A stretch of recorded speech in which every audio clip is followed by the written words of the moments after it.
अस्सलाम वालेकुम दोस्तों, उम्मीद है आप सब खैरियत से होंगे। जैसा कि कल हमने कुछ इलाकों की जो है रिपोर्ट भी चलाई थी, ब्लॉग भी बनाया था। उसके साथ साथ जो लोग मुतासरीन थे उनसे मुलाकात की, जिन्होंने शिकायतें की बिजली के हवाले से, इंतज़ाम के हवाले से। तो इसी सिलसिले में जो है हमने असिस्टेंट कमिश्नर 7 वक्कास मलूक से रब्ता किया और उन्होंने क्या सूरत हाल बताई है। इसके साथ साथ हमने विज़िट भी किया तमाम एरियाज़ का और थोड़ा सा इनसे गुफ्तगू करते हैं इसी कि इनका क्या कहना है या किस तरह से जो लोग मुतासर हो रहे हैं उनकी इमदाद और उनके हालात के हवाले से क्या इकदाम उठाए गए हैं, और पानी की जो करंट लेवल है वो क्या है, कितने हद तक जो है देहाती इलाके जो वोट हैं वो मुतासर होंगे। अस्सलाम वालेकुम सर। वालेकुम सलाम। दे जो करंट सिचुएशन है वो ये है कि सक्कर बैराज की आज की जो रीडिंग है, उनका अप स्ट्रीम जो है वो 2,64,000 था और उनका जो डाउन स्ट्रीम है वो है 2,11,000। और इसी तरह कोटड़ी बैराज का जो आज की रीडिंग है वो है 1,54,000 अप स्ट्रीम है और 1,12,000 जो है उसकी डाउन स्ट्रीम है। इससे हम ये पता चलता है कि अभी काफ़ी दरिया का लेवल जो है वो लो पे जा रहा है।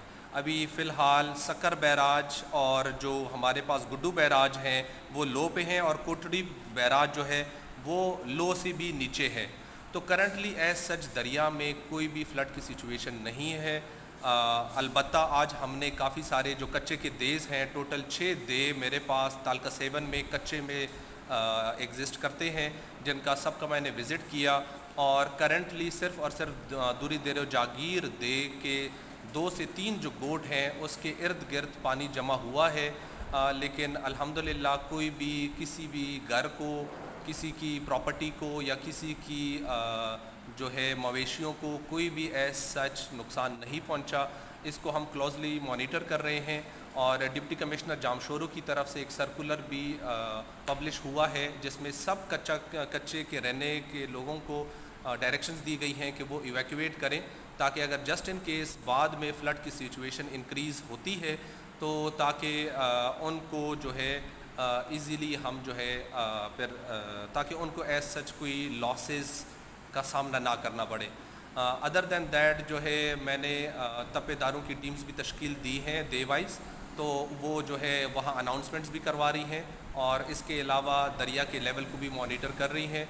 और दूरी देरो जागीर के ब्रिज के ऊपर भी हमने रेस्क्यू 11222 का एक कैंप नाफिज किया है, जो जस्ट इन केस अगर कोई अनटूवर्ड इंसिडेंट होता है, कोई ड्राउनिंग इंसिडेंट होता है या कोई घर जो है मुतासर होता है दरिया के पानी की वजह से, ताकि ऐसे लोगों को हम जो है उधर से रेस्क्यू करके तकरीबन हमने अभी तक 10 रिलीफ कैंप्स जो हैं गवर्नमेंट स्कूल्स में डिक्लेयर किए हैं, ताकि उनको हम उधर जो है मूव करा सकें।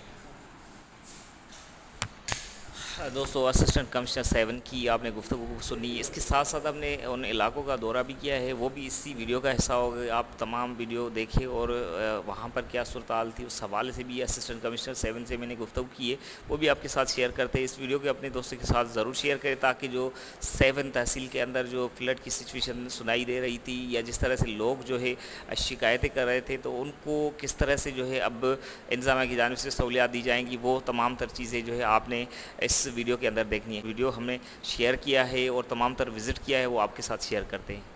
बिस्मिल्लाहिर्रहमानिर्रहीम। आज हमने 7 तालके के 3 देज़ का जो है हमने विज़िट किया, जिसमें दे चन्ना, दे टल्टी और दे बम्बा का हमने विज़िट किया।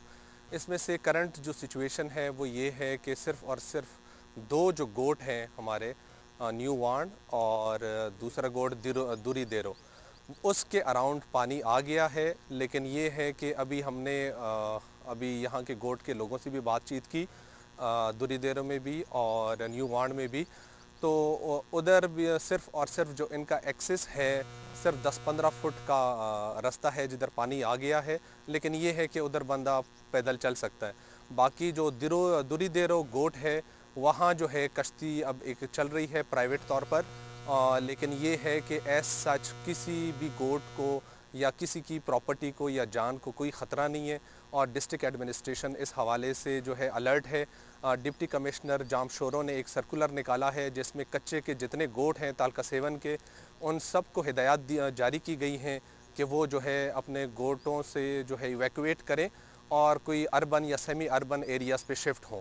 इसके अलावा जो है तालका 7 में मैंने अपने तप्पेदारों की, रिवेन्यू स्टाफ की डिफरेंट डेज़ पे जो है मॉनिटरिंग टीम्स बनाई हैं जो फ्लड लेवल को मॉनिटर कर रही हैं और लोगों को साथ में इवैक्यूएशन के जो है डिक्लेरेशंस भी कर रही हैं।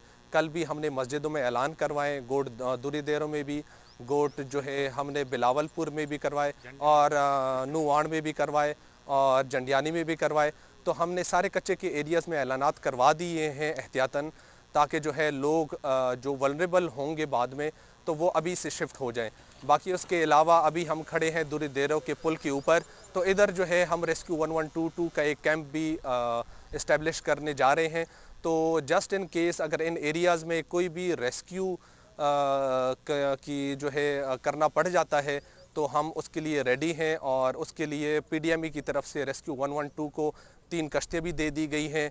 तो इंशाअल्लाह डिस्ट्रिक्ट एडमिनिस्ट्रेशन अलॉन्ग विद जो सपोर्ट डिपार्टमेंट्स हैं लाइक रेस्क्यू और यूनियन काउंसिल, तो उनके साथ मिल के हम जो है अगर कोई इस टाइप की अनटूवर्ड सिचुएशन बनती है तो उसको हम मैनेज करेंगे।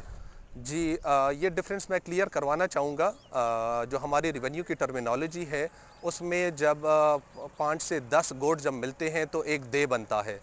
तो अभी टोटल जो करंटली 6 देहात हमारे जो है कच्चे पे मुश्तमिल हैं, जिसमें से सिर्फ़ और सिर्फ एक दे जो दुरी देरो जागीर है उसके 3 गोटों में पानी आया है, जो उसके गोट के अंदर नहीं आया बल्कि गोट के जो अराउंड ज़मीनें हैं कच्चे की उसमें पानी आया हुआ है। जो क्योंकि रिवर बेड पे ये सारा एग्जिस्ट करता है तो उधर अभी पानी आया हुआ है। तो जो भी मीडिया पे ख़बरें चल रही हैं कि 25 से 30 देहात जो है डूब गए हैं, तो उसको कि मैं तरदीद करूँगा। टोटल हमारे 6 दे जो हैं कच्चे पे मुश्तमिल हैं, जिसमें से सिर्फ़ और सिर्फ एक दे के 3 गोट जो हैं करंटली जिसमें पानी आ चुका है। लेकिन एज सच जो रिहायशी हैं, क्योंकि गोट जो है एक एलिवेटेड ऊपर ऊंचाई की सतह पे सारे वाक़या हैं, तो उनको एज सच कोई भी रिस्क करंटली नहीं है और इसको हम कॉन्स्टेंटली मॉनिटर कर रहे हैं कि अगर जस्ट इन केस इन गोटों के अंदर पानी जाता है तो उनको हम रेस्क्यू करेंगे।